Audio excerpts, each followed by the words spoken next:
आठ दिन आगे থেকে সন্ন্যাসী চিন্ময় কৃষ্ণ দাসের গ্রেফতারিকে কেন্দ্র করে উত্তাল হয়ে উঠেছে বাংলাদেশ। গত কয়েকদিন ধরে দফায় দফায় চলেছে বিক্ষোভ, অবরোধ এবং হিন্দুদের উপর লাগাতার আক্রমণের ঘটনা ঘটেই চলেছে।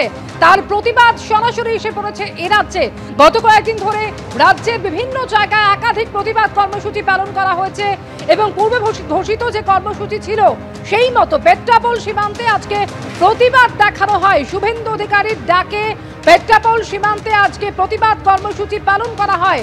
যেভাবে লাগাতার হিন্দুদের উপর হামলার ঘটনা ঘটে চলেছে সেই ঘটনা নিয়ে আজকে হুঙ্কার শোনা গেল শুভেন্দু অধিকারীর গলায়।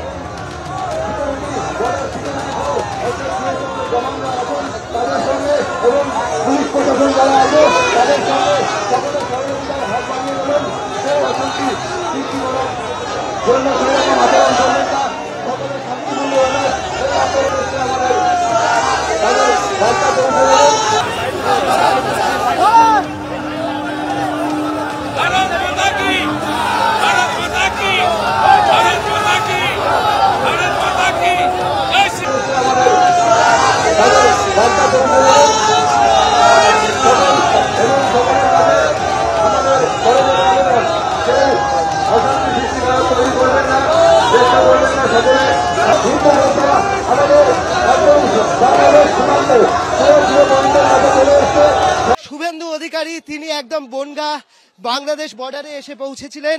শুভেন্দুদা কি বার্তা দিলেন বেলুন উড়িয়ে?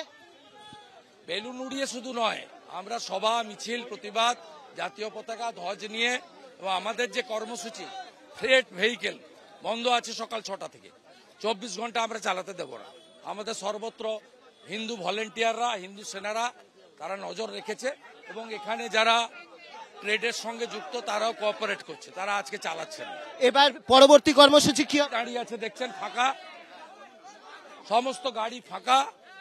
আমরা কমপ্লিটলি বন্ধ না করলে বাংলাদেশ বয়কট অল স্পেয়ারে বয়কট। পরবর্তী সময় কি কন্টিনিউ চলবে, এই একদিনের লড়াই নয়, এই লড়াই কন্টিনিউ চলবে। এরপরে কোচবিহার বর্ডারে হবে, হিলি বর্ডারে হবে, সর্বত্র হবে, প্রতিদিন মিছিল মিটিং হবে, হিন্দু সমাজ রাস্তায় এবং বঙ্গীয় জাগরণ মঞ্চ থেকে সর্বত্র মিছিল মিটিং চলছে। বহু জায়গায় আজকে হচ্ছে, আগামীকালও হবে। হিন্দু সমাজ রাস্তায় থাকবে, সন্ত সমাজ রাস্তায় থাকবে, প্রতিবাদ হবে, আন্দোলন হবে। একটা লাস্ট প্রশ্ন, দলীয় পতাকা নেই, শুধুমাত্র জাতীয় পতাকা এবং গেরুয়া পতাকা। আর দ্বিতীয় হচ্ছে যে আপনাদের এইটা নিয়ে কি বলবেন? দলীয় পতাকা নেই, জাতীয় পতাকা না, এটা দলের কর্মসূচি নয়, দল যুক্ত হয়েছে।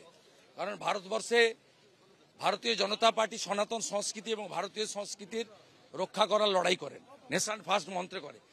মনে করি এটা কোনো একটা রাজনৈতিক দলের বিষয় নয় যে হিন্দুরা তৃণমূল সিপিএম করেন বা যদি কংগ্রেসও করে থাকেন। এই হিন্দুদের অস্তিত্ব রক্ষার লড়াই। সব হিন্দু এখন আমাদের আজকে সবাই অনেক তৃণমূল সিপিএম এর হিন্দুও যোগদান করেছেন, তারা এসেছেন, সন্ত সমাজ এসেছে এবং পশ্চিমবঙ্গ সনাতন মঞ্চের পক্ষ থেকে হিন্দু সমাজ 200 জন সন্ন্যাসী আমাদের কর্মসূচিতে আজকে যোগ দিয়েছেন মঠ মন্দির ছেড়ে। মতুয়া সমাজের সমস্ত সংঘাধিপতি সহ তাদের মতুয়া সমাজের গোসাইরা সবাই আমাদের দলপতিরা এসেছেন। স্বাভাবিকভাবে এটা সমগ্র হিন্দু সমাজের লড়াই। আপনি যদি হিন্দু হয়ে থাকেন এটা আপনারও লড়াই। বিধানসভার কোন উত্তর দেবেন মমতা বন্দ্যোপাধ্যায়ের প্রশ্ন?